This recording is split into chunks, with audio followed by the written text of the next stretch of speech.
Bienvenidos una semana más a nuestras noticias internacionales. Interposición de querella criminal. Niños católicos de Timor Oriental. Terminaremos como siempre con noticias de la Santa Sede. Comienza la canonización de Jerón Leyen. Cordialmente a los peregrinos de lengua Después a española. comentar noticias nacionales. Bistet ha sido detenido en total 12 veces. La Libertad denuncia a comisiones obreras por oponerse a la libre elección de centros.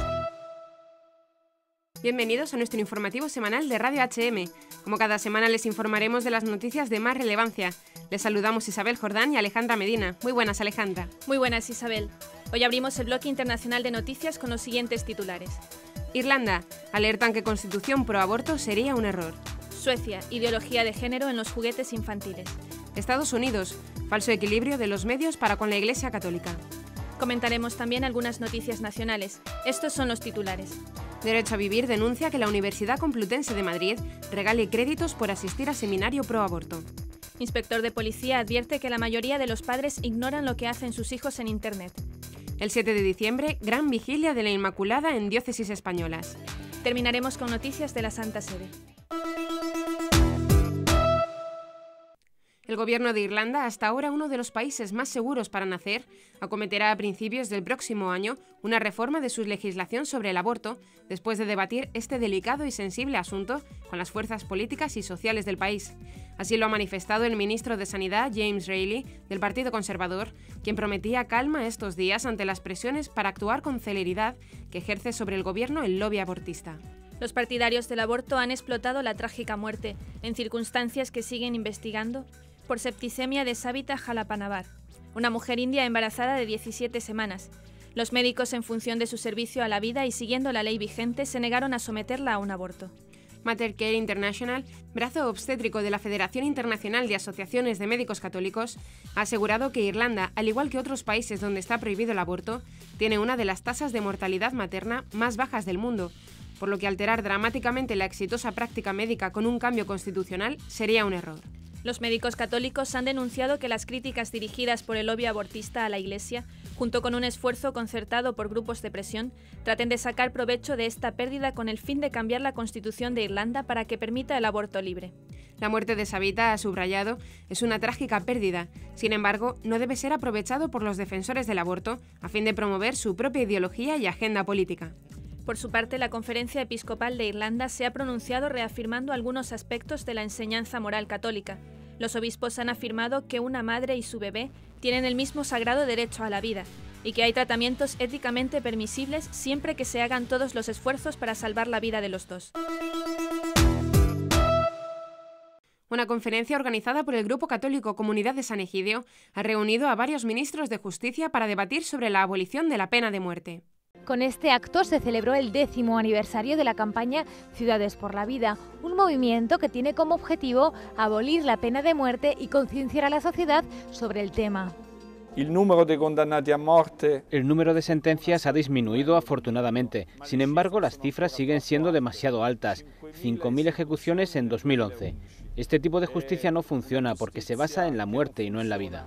La Comunidad de San Egidio es un grupo ecuménico reconocido por la Iglesia Católica como una asociación pública de laicos. Promueve el diálogo como herramienta para construir la paz y también actúa como mediador en conflictos internacionales. Hasta el momento, 23 países de todo el mundo han abolido la pena de muerte. El grupo está convencido de que con el apoyo del Vaticano ese número crecerá. Trabajamos en colaboración con la Iglesia Católica porque es una batalla por la vida y no por la muerte. Y aunque hay otras batallas por la vida, sentimos que tenemos a la Iglesia de nuestra parte, especialmente con las palabras del Papa.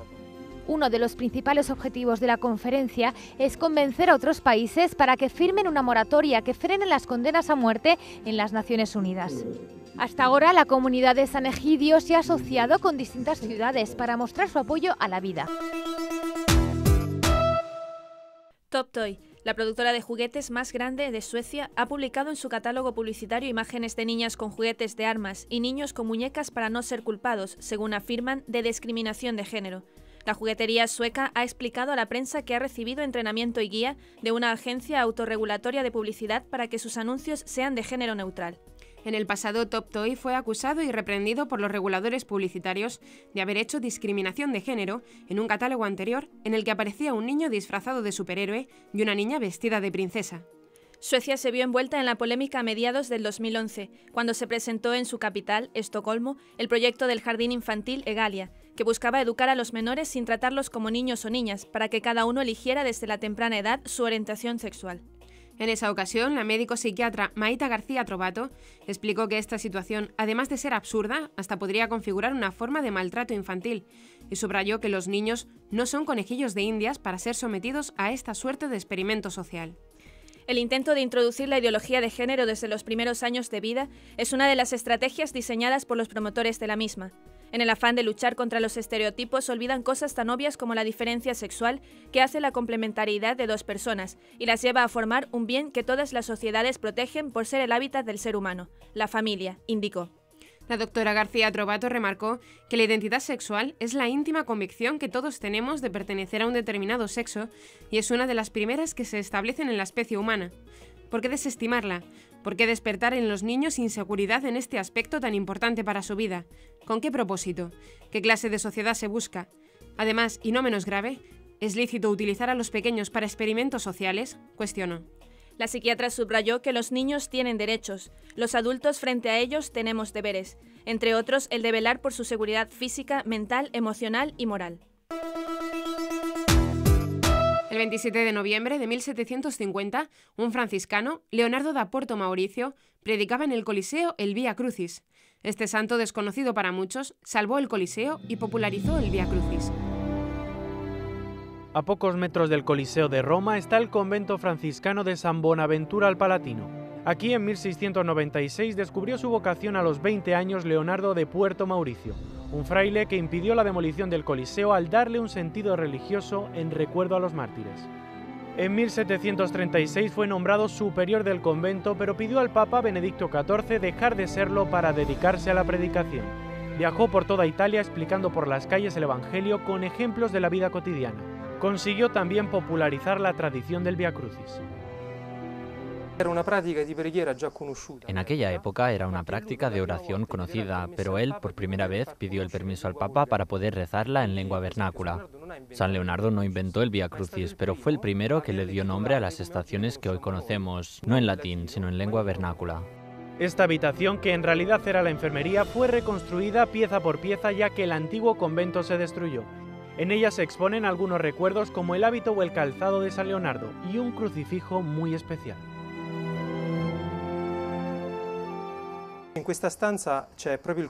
En esta habitación se encuentra el crucifijo que llevaba en las misiones populares, una actividad de evangelización que hacía en las iglesias italianas para hablar de Jesús en la calle. Siempre terminaban la misión con el Via Crucis. Su empeño por esta devoción hizo que se construyeran más de 500 Via Crucis por todo el país, el más famoso dentro del Coliseo. El 27 de noviembre de 1750 lo inauguraron. Era la primera vez que se celebraba un acto religioso en este anfiteatro. Quería construir un Via Crucis dentro del Coliseo en memoria de los mártires que perdieron la vida en Roma y en el Coliseo. Montó las estaciones, pero fueron destruidas un siglo después. Este es el origen del tradicional Via Crucis que cada Viernes Santo el Papa reza en el Coliseo. Un año más tarde, el 26 de noviembre de 1751, Leonardo de Puerto Mauricio murió aquí, en la enfermería de su convento. A día de hoy la habitación se usa como pequeña capilla. Una forma de recordar a este santo, patrón de las misiones en los países evangelizados.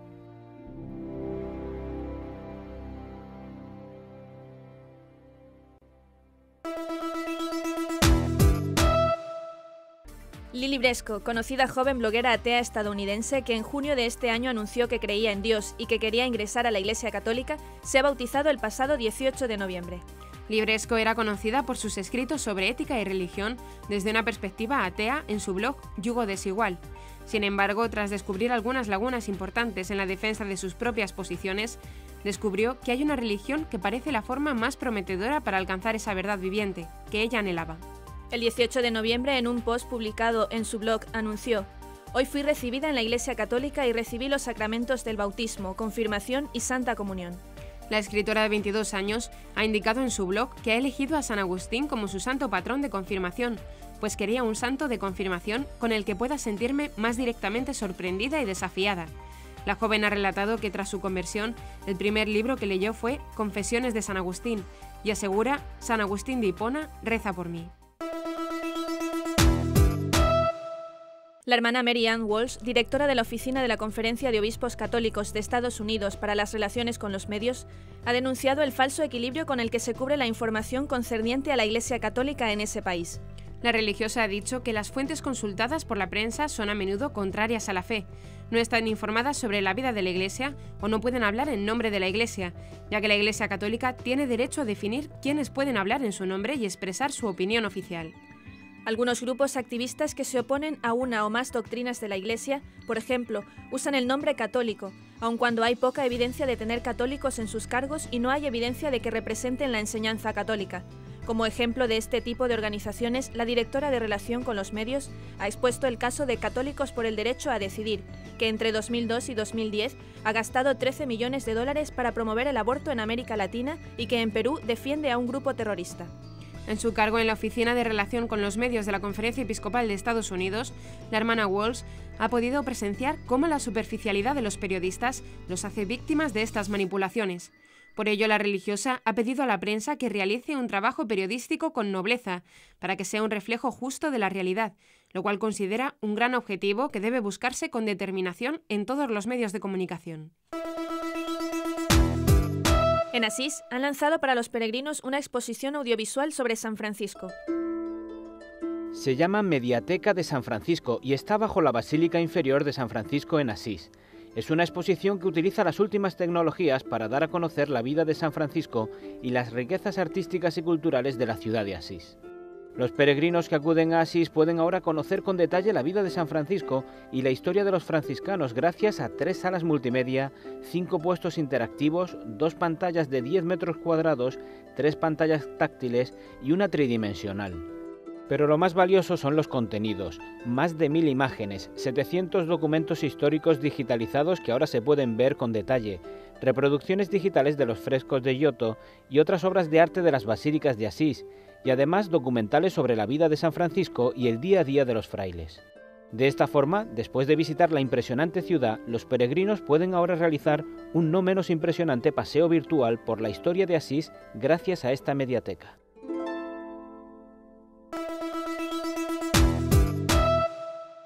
Pasamos al bloque nacional.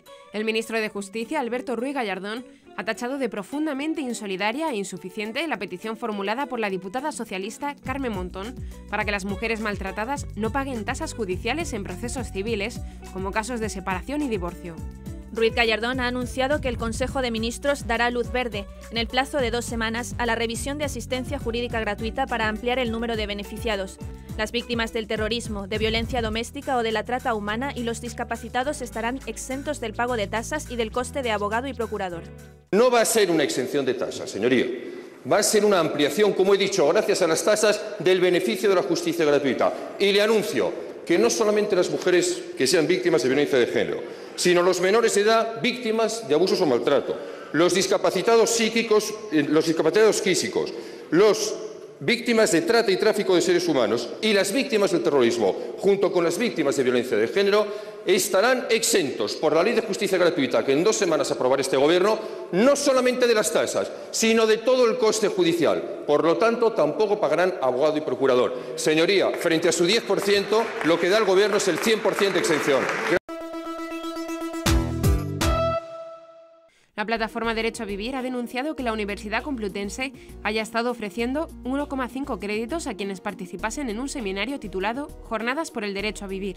Como ha informado Noticias Hazte Oír, el seminario, que se ha celebrado desde el pasado sábado hasta el miércoles, ha estado organizado por las asociaciones más radicales de la Facultad de Geografía e Historia de la Universidad Complutense de Madrid, La Caverna, Tiempos Modernos, Juventud sin Futuro y Contrapoder. Se han aliado para organizar unas jornadas que, gracias a la concesión de créditos a sus participantes, ha buscado comprar ideológicamente a los alumnos con dinero público, ha denunciado la doctora Gador Joya, portavoz de Derecho a Vivir. Joya también ha señalado que el hecho de que se regalen créditos favorece a los alumnos alineados ideológicamente con el decanato y el rectorado, en detrimento de aquellos que defienden otras posturas. Entre los ponentes han destacado conocidas militantes del feminismo radical. Se da la circunstancia de que la asociación Contrapoder se ha visto involucrada en algunos actos de corte violento o filoterrorista. Entre otros, fue la responsable del asalto de la capilla universitaria del campus de Somosaguas de la Universidad Complutense de Madrid. La Comunidad de Madrid ha cedido a Cáritas unas 1.000 viviendas para acoger a familias desahuciadas que deberán pagar un alquiler en torno a 200 euros, aunque podría llegar a ser de apenas 40 euros, a través de un convenio de 5 años de duración con posibilidad de ampliarse. El presidente de la Comunidad de Madrid, Ignacio González, el consejero de Transportes, Infraestructuras y Vivienda, Pablo Cabero, y el director de Cáritas Madrid, Julio Beamonte, han firmado el convenio que para el presidente regional es muy importante y con el que se quiere contribuir a dar esperanza a muchas familias madrileñas que en estos momentos de crisis lo están pasando muy mal y se están viendo privadas de sus viviendas. Cáritas se encargará del acondicionamiento de esas viviendas por medio de un programa de voluntariado antes de ponerlas a disposición de familias en especiales circunstancias de dificultades económicas y que se hayan visto privadas de otro.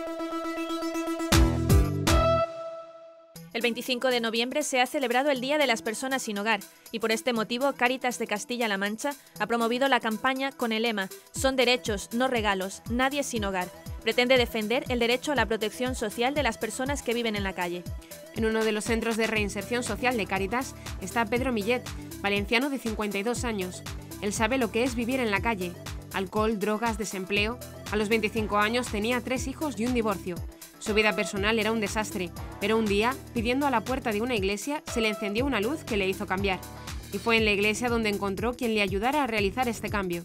Hoy Pedro ayuda a personas que pasan por esa situación. La mayoría de los padres tienen un desconocimiento total de lo que hacen sus hijos en Internet y de cómo utilizan las redes sociales, el correo electrónico o la red de mensajería instantánea WhatsApp, según ha manifestado el inspector del Cuerpo Nacional de Policía de España, Óscar Sánchez Portal, antes de impartir una charla a alumnos de quinto de primaria del Colegio Público Alfonso VI de Toledo. Ha señalado que los problemas vienen cuando no hay nadie en casa que los controle.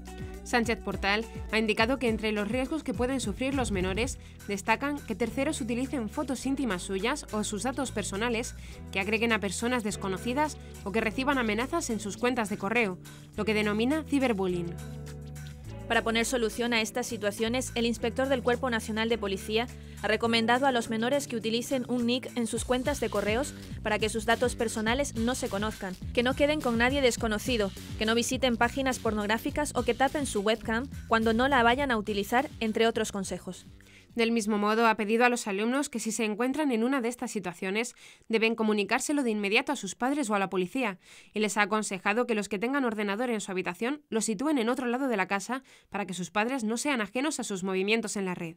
El inspector ha advertido que los niños tienen mucha información de lo que pueden hacer en la red, pero lo que no saben es aquellas acciones que pueden recaer en responsabilidad penal. Además, ha manifestado que la etapa clave en la que estos menores pueden incurrir en malas prácticas en la red es en primero de la ESO, pues es el salto al instituto y es un periodo en el que sufren muchos cambios personales. El inspector del Cuerpo Nacional de Policía también les ha informado del Plan Contigo, una iniciativa que han puesto en marcha la Policía Local y la Guardia Civil con el objetivo de proteger a los menores y de prevenir posibles delitos contra ellos. En la página web www.twenty.com/contigo, los alumnos encontrarán consejos y advertencias sobre los usos de Internet y podrán mandar sus dudas o casos particulares al correo plancontigo@mir.es. Finalmente, les han advertido del llamado virus de la policía, que simula ser un mensaje del Cuerpo Nacional de Policía por haber cometido algún tipo de infracción con el que se exige al internauta pagar una cantidad de 100 euros para desbloquear su ordenador. En caso de que les aparezca este mensaje, el inspector ha recomendado que cierren la página y que se lo comuniquen a sus padres para solucionar el problema, pero que en ningún caso efectúen el pago. El próximo 7 de diciembre se celebrará en todas las diócesis españolas la Gran Vigilia de la Inmaculada bajo el lema «Bienaventurada la que ha creído», palabras con las que termina el Papa Benedicto XVI en su carta apostólica Porta Fidei. Los organizadores piden a la Virgen que los hombres alcancen la fe para poder solucionar las crisis que padece España. Estos han solicitado las oraciones y sacrificios de cerca de 700 conventos de clausura de toda España para que se consiga el mejor resultado de estos actos. Las tradicionales vigilias de la Inmaculada fueron instauradas en 1947 por el padre Tomás Morales, actualmente en proceso de beatificación en Roma, y desde entonces se celebran ininterrumpidamente en España, así como en diversos países de Hispanoamérica. Santa Sede. El cardenal Teigl explica por qué lloró el sábado pasado cuando el Papa le creó cardenal, concretamente cuando Benedicto XVI le hizo entrega de la birreta y el anillo. Lloro fácilmente y supongo que cuando estás ante un gran misterio que sabes que te supera, ante una vocación, una gracia, una misión, entonces comienzas a temblar, pero al mismo tiempo eres feliz. Luis Antonio Tagle solo tiene 55 años y es el segundo cardenal más joven de la Iglesia. El nuevo consistorio refuerza la presencia de cardenales asiáticos en el colegio cardenalicio, que ya suman 20, de los que 11 son electores. Benedicto XVI también utiliza las redes sociales. La próxima semana el Papa concreta su presencia en Twitter. El próximo lunes, 3 de diciembre, los responsables de la comunicación del Vaticano informarán sobre la presencia de Benedicto XVI en Twitter y sobre las nuevas estrategias de comunicación del Vaticano en los nuevos medios de comunicación digital. El Papa ya publicó un primer mensaje en Twitter que decía: «Queridos amigos, acabo de lanzar news.va. Alabado sea nuestro Señor Jesucristo, con mis oraciones y bendiciones, Benedicto XVI». Eso fue en junio de 2011 y lo hizo desde la cuenta oficial del nuevo portal informativo del Vaticano. Unos meses después, en su mensaje con motivo de la Jornada Mundial de las Comunicaciones Sociales, Benedicto XVI volvió a hablar de Twitter. En su escrito afirmaba: «La esencialidad de breves mensajes, a menudo no más extensos que un versículo de la Biblia, permite también formular pensamientos profundos». Ante la Jornada Mundial contra el SIDA y al finalizar el miércoles su habitual catequesis semanal, Benedicto XVI llamó la atención sobre esta enfermedad que causa millones de muertes y trágicos sufrimientos humanos. El Papa incentivó las iniciativas que en el ámbito de las misiones eclesiales se promueven para erradicar ese flagelo. Benedicto XVI ha apoyado a las organizaciones que ayudan a los enfermos de SIDA, sobre todo en los países pobres, y ha pedido tratamientos para todos.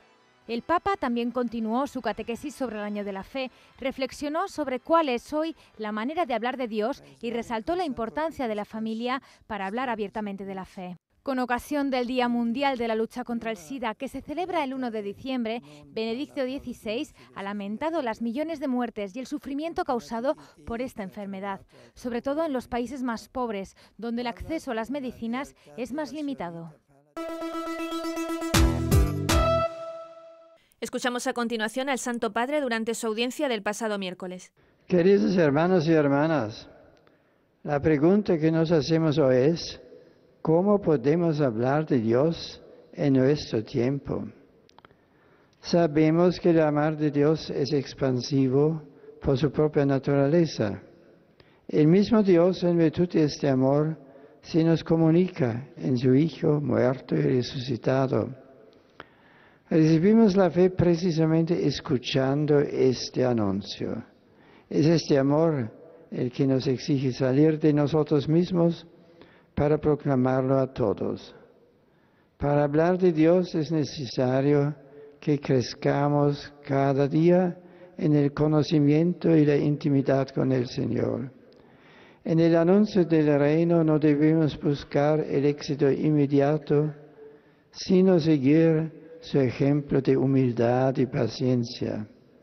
No buscarnos a nosotros mismos, sino centrarnos en lo esencial del misterio de Dios. Con el ejemplo de su vida, Jesús nos enseña a hacernos cargo de la debilidad del hombre para llevarlo hacia Dios. Nos pide que nuestra vida sea, como la suya, reflejo de una íntima unión con Dios. Así en nuestras vidas, nuestras familias, con nuestros hijos, podemos manifestar ese mismo amor de Cristo, estando atentos a cada necesidad, a los anhelos más profundos, para poder dar una respuesta de esperanza a la humanidad. Saludo cordialmente a los peregrinos de lengua española, en particular a los grupos provenientes de España, México, Bolivia y otros países latinoamericanos. Invito a todos a dar testimonio de Dios que nos ha mostrado en la muerte y resurrección de su Hijo el más grande amor, y nos pide seguirlo y dejarnos transformar por Él, de modo que en su Iglesia, a través de la palabra y los sacramentos, podamos renovar el mundo entero. Muchas gracias.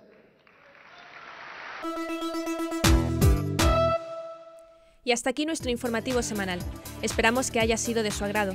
Recuerden que les invitamos a continuar con nosotros siguiendo el resto de nuestra programación en directo a través de la web www.radiohm.net.